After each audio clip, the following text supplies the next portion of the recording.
Hey guys, welcome back to our another video. So guys, आप बहुत दिनों से कमेंट कर रहे थे कि कॉग्निजेंट के लिए ऊपर वीडियो बना दो, कॉग्निजेंट की सैलरी के ऊपर वीडियो बना दो। तो फाइनली कॉग्निजेंट की सैलरी के ऊपर वीडियो बना रहे हैं हम लोग। सो गाइस, बेसिकली कॉग्निजेंट का जो स्टार्टिंग का पैकेज होता है जब फ्रेशर को हायर करती है वो होता है 4.01। वो 4.01 के पैकेज पर हायर करती है, बट गाइस वो एक्चुअली 4.01 पूरा आपको ऐसे नहीं मिलता। उसके बहुत सारी चीजें होती है, उसमें बहुत सारी चीजें इंक्लूड होती हैं, जैसे आपका इंसेंटिव उसमें इंक्लूड होता है और मेडिकल इंश्योरेंस भी उसमें इंक्लूड होता है, पीएफ वगैरह सारी चीजें उसमें इंक्लूड होती हैं। आपके जो इन हैंड हाथ में आता है ना वो बहुत छोटा सा अमाउंट होता है। तो चलो गाइस, आज कॉग्निजेंट की सैलरी के बारे में डिस्कस करते हैं। गाइस, उससे पहले मैं आप चीज बता दूं, आप लोगों को जो भी डाउट होता है मुझे इंस्टाग्राम पे फॉलो कर सकते हो, मेरी आईडी नीचे दे रखी होगी। तो बहुत सारे लोग मुझे फॉलो भी करते हैं और मैसेज भी करते हैं, तो मैं उनका रिप्लाई भी दे पा रहा हूँ। उस दिन नहीं तो दूसरे दिन तो दे देता हूँ। चलो गाइस, अब बात करते हैं कॉग्निजेंट की सैलरी के बारे में। कॉग्निजेंट जो होती है वो आपको प्रोग्रामर एनालिस्ट ट्रेनी की प्रोफाइल पे हायर करती है। स्टार्टिंग में 0 से 1 ईयर तक वो आपको यही प्रोफाइल देती है। तो बेसिकली गाइस, जो आपको पैकेज होता है इन हैंड आपको जो सैलरी मिलने वाली है ना, जब भी आप जैसे ही आप कॉग्निजेंट ज्वाइन करोगे तो आपकी जो इन हैंड सैलरी होगी 28,000 के इन बिटवीन होगी। 28 से 29 के इन बिटवीन आपको सैलरी मिल जाएगी इन हैंड। जी हाँ गाइस, बेसिकली वो लिखते तो बहुत ज्यादा है, 4.01 पैकेज देते हैं, बट उनका यही होता है, वो इनिशियली आपको ये देते हैं। और गाइस, एक चीज और वो इंक्लूड करते हैं कि वो प्रोविजन पीरियड जब आप कंप्लीट हो जाएगा तो आपको 4.5 लाख का पैकेज देते हैं। वो मैटर नहीं करता क्योंकि प्रोविजन पीरियड आपको 1 ईयर के बाद कंप्लीट होगा, उसका थोड़ा सा टाइम भी ले लेते हैं वो। अगर 1 ईयर बाद कंप्लीट हो गया तो ठीक है, अदरवाइज वो डिपेंड करता है मैनेजर के ऊपर। अगर मैनेजर आप क्या रेटिंग दे रहे हैं, कैसे, उसके अकॉर्डिंग आपका वो मैटर करता है कि आपको कितना पैकेज मिलेगा। एक्चुअल 4.5 नहीं मिलता है, बहुत सारे लोगों को मिल भी जाता है। डिपेंड करता है प्रोजेक्ट और आप कैसा परफॉर्मेंस कर रहे हो उस प्रोजेक्ट में। एंड गाइस, कॉग्निजेंट एक चीज और करती है, आपको इंसेंटिव्स देती है। वो आपकी सैलरी से पहले से डिटेक्ट हो जाता है और आपको जो मार्च की वाली साइकिल आती है उसमें आपको मिल जाता है। जितना भी होगा वो आपको मार्च वाली साइकिल में मिल जाएगा। ईयरली इंसेंटिव मिलता है उसमें, बट उसका कोई नहीं है, वो ना कंपनी खुद से नहीं देती। जो आपकी सैलरी में से डिटेक्ट हो रहा है अमाउंट उसी को आपको दे देगी। सो गाइस, आपके अप्रेजल की बात करते हैं तो आपका अप्रेजल ना ट्रेनिंग पे बेस डिपेंड करता है कि आपकी जो ट्रेनिंग है ये उसमें एक अब 50% अमाउंट लेते हैं। लाइक 50% उसके जो मार्क्स होते हैं वो ट्रेनिंग से लिए जाते हैं और बाकी का जो आपका परफॉर्मेंस होता है प्रोजेक्ट में वो आपका जो मैनेजर होता है वो देते हैं। तो ये रेटिंग चलती है, अगर 1 से 5 के बीच में आपको कोई भी रेटिंग मिल सकती है। सो इन दोनों का जो 50% जो लिया जाता है ना, उसके बाद आपकी जो होती है रेटिंग डिसाइड की जाती है कि आपको किस टाइप का बोनस मिलना चाहिए, कितना बोनस मिलना चाहिए। सो बेसिकली गाइस, जो आपका अगर प्रोविजन पीरियड खत्म होता है तो आपको, अगर मैं सोचूं कि अगर आपको 4.5 मिलता है तो आपको अगर 4.5 मिल गया अमाउंट तो आपकी जो सैलरी होगी वो इन हैंड होने वाली है 32 से 34 के बीच में आपकी इन हैंड सैलरी आ जाएगी guys after 1 year of completion in Cognizant. And guys, आपकी जो प्रोफाइल होती है प्रोग्रामर एनालिस्ट ट्रेनी की प्रोफाइल, वो आपकी चेंज हो जाएगी, प्रोग्रामर एनालिस्ट बन जाओगे आप। तो गाइस, ये होता है आफ्टर 1 ईयर के बाद, जैसे आपका प्रोविजन कंप्लीट हो जाएगा, प्रोविजन पीरियड कंप्लीट हो जाएगा, उसके बाद आपकी डेजिग्नेशन चेंज हो जाएगी और आपकी सैलरी में इंक्रीमेंट हो जाएगा।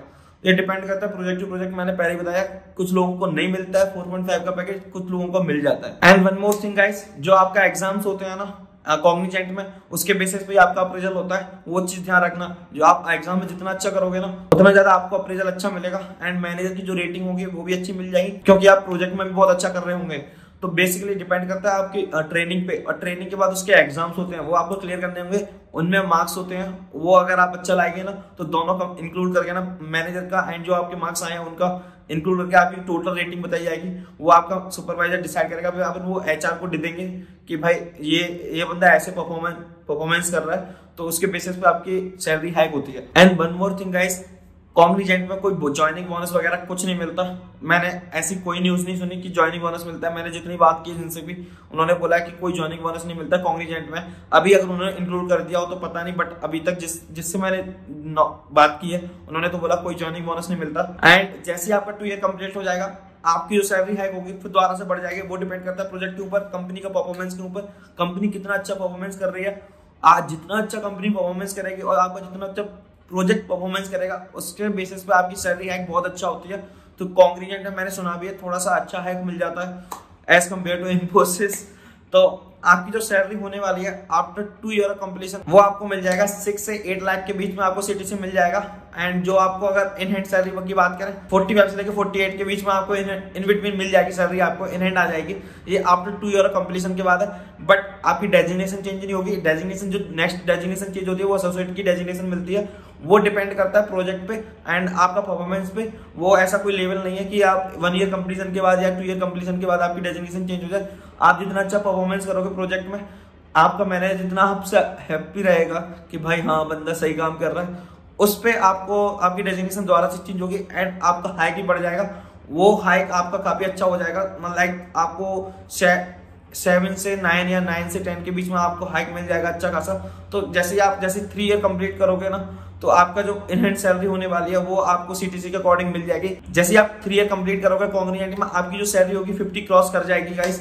नॉट श्योर कितना करेंगे, हो भी सकता है बहुत लोगों की ना भी करे, क्योंकि डिपेंड करता है, क्योंकि जो मैनेजर आपको रेटिंग देंगे उस बेसिस पे डिपेंड करता है। किसी की अच्छी होती है तो 50 क्रॉस कर जाते हैं, जिनकी अच्छी नहीं होती वो 50 क्रॉस नहीं कर पाते हैं। बाकी गाइस इस चीज का ध्यान रखना कि आपकी जो ट्रेनिंग होगी वो आपको अच्छा करना होगा एंड उसी के बेसिस पर आपका जो फर्स्ट वाला इंक्रीमेंट होता है, जो आपको बोलते हैं प्रोविजन पीरियड के बाद जो आपका इंक्रीमेंट होता है, उसी पे बेस्ड होता है। वो आप अच्छा करोगे तो ज्यादा सही रहेगा। एंड गाइस कॉग्निजेंट में ट्रेनिंग होती रहती है, एग्जाम्स होते रहते हैं, अगर आप वो क्लियर करते रहोगे तो आपकी जो सैलरी हाइक होती है वो भी बढ़ती रहेगी। सो गाइस ये साथ जो सैलरी स्ट्रक्चर है कॉग्निजेंट के बारे में, इसमें थोड़ा सा फ्लक्चुएशन हो सकता है। सैलरी किसी की कम होती है, किसी की ज्यादा होती है, क्योंकि वो प्रोजेक्ट टू प्रोजेक्ट डिपेंड करता है। किसी के मैनेजर किसी को कम देते हैं, किसी के ज्यादा देते हैं। तो ऐसा नहीं है गाइस, तो कमेंट करो कि भाई ऐसा कहाँ पे 20% किसको दिया, क्या 10% मेरे को मिलता है, 8% मिलता है। ऐसा नहीं है, वो प्रोजेक्ट टू प्रोजेक्ट डिपेंड करता है। मैं पहले भी बोल चुका हूँ, अब भी बोल रहा हूँ। And guys one more thing मैं जो मैं ऐड करना चाहूंगा ना, कि आप लोग बहुत कमेंट करते हो कि भाई 10 साल बाद सैलरी बता दो, 5 साल बाद सैलरी बता दो, 3 साल बाद सैलरी बता दो या 4 साल बाद। गाइस उसका कोई मैटर नहीं करता, मतलब नहीं है। मैं बस यही कहूंगा कि आप 2 ईयर का एक्सपीरियंस लो किसी कंपनी में, क्योंकि आपको फ्रेशर हो, आप एक फ्रेशर की तरह ज्वाइन कर रहे हो एक आईटी कंपनी। आप जैसे ही आपका फ्रेशर टैग हट जाएगा ना, आपकी मार्केट में वैल्यू बढ़ जाएगी। आपकी नॉलेज डिपेंड करेगी आपको 2 ईयर में आपने कितना अच्छा काम किया, प्रोजेक्ट में कितना अच्छा काम किया, और उसके बेसिस पर आपको अच्छा हैक मिल जाएगा। दूसरी कंपनी आप स्विच मारोगे तो मैं बोलूंगा टारगेट बनाओ कि 2 साल में जितना भी आप सीख पाओ उतना सीखो, उसके बाद कंपनी स्विच कर दो। ये मत देखो कि भाई 10 साल तक मुझे एक ही कंपनी में रुकना है। 10 साल तक रुकोगे ना तो आपकी सैलरी ज्यादा भी नहीं बढ़ पाएगी, 50-60 हजार पे रह जाओगे। तो मैं बोलूंगा ना, जितना जल्दी आप मतलब अपना एक्सपीरियंस काउंट करोगे अच्छा खासा, और अच्छी टेक्नोलॉजी समेट लो पहले से, उन पे काम करना स्टार्ट कर दो, और उसके बेसिस पे आप स्विच मार सकते हो कंपनी। तो आपका परसेंटेज हाइक बहुत ज्यादा बढ़ेगा एज कम्पेयर टू एक ही कंपनी में रहने पे, क्योंकि एक ही कंपनी में बहुत कम हाइक बढ़ता है।